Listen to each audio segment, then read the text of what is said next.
Your Excellency, the President of the Republic of Kenya, Dr. William Samoei Ruto, Your Excellency, the Deputy President, Chair and eminent persons of all the commissions present, our two speakers, Speaker Wetangula and Speaker Amason Kingi, the Attorney General.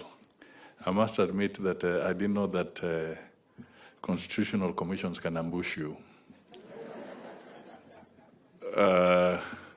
So when Otachi invited me here, for a moment I was hesitant. But let me just take this opportunity at a personal level to congratulate these good men and women for the very important job that they are doing for this country. It is not an easy assignment. You make friends, you make enemies, but what is more important is that your commitment to the Constitution must always be firm. We want to rely on you heavily, all the time, to make sure that you can put us on the straight and narrow as a society, as an administration, and as a people, as we continue to serve Kenyans. Your Excellency, a very good example has been demonstrated here in terms of transitioning. The handover, the transition process, the exiting commissioners doing a good job and handing over smoothly to those who are coming after them. There's a very fundamental statement that has been made by those gestures.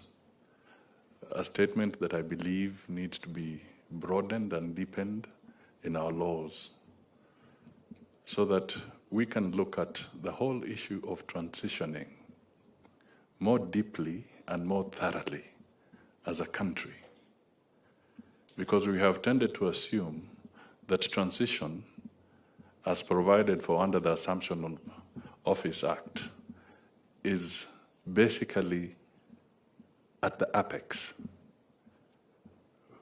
And we have forgotten to figure out and maybe to codify, and I think we should now, through these constitutional commissions and collectively, codify transition and define it beyond the transition of one head of state to another, but what is the transition in the whole administration? What is your role? What should a permanent secretary do? What should an inspector general do? What should the other person do in this whole process of transition? Because we owe it to our society and to our people that transitions must be smooth, everybody must be obligated, and if you fail to do your role in accordance with the Constitution, what are the penalties that need to arise? We need to think through this carefully, not because we are Kenya, but because we are beginning to see that even established democracies like the US are faltering in this kind of situation. We're also beginning to see even countries like Brazil are beginning to falter. Sisi tuliponea chupu chupu. That's the truth, and we know it. We need to think through this and see how we can collectively make sure that we codify transition, not just at the apex, but across the entire public service.